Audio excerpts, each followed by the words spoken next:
Galolo no kumala tu malo no ko tamakaga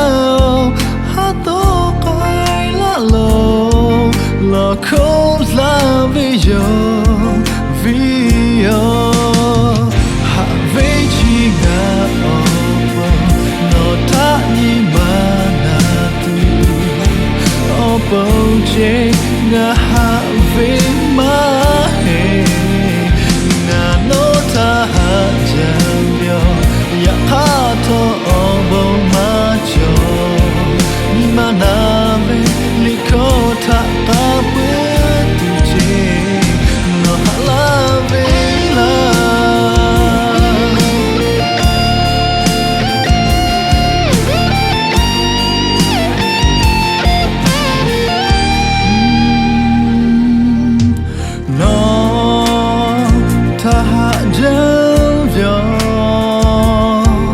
Yakajita no mashikweti lave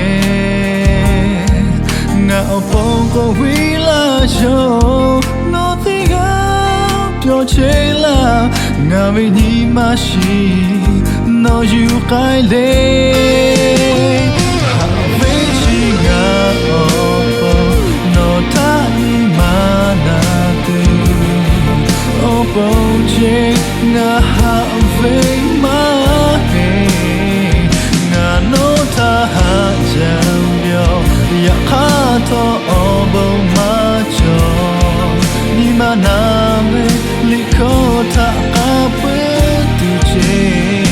no hala ve la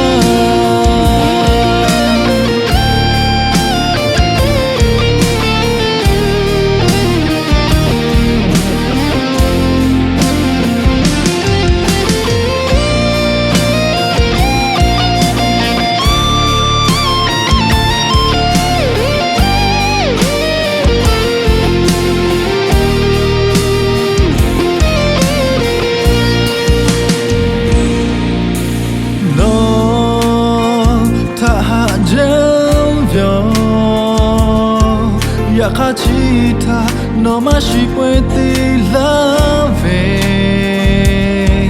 nga opongo wila jo no tiga pyo chela nga mini mashi no yukai le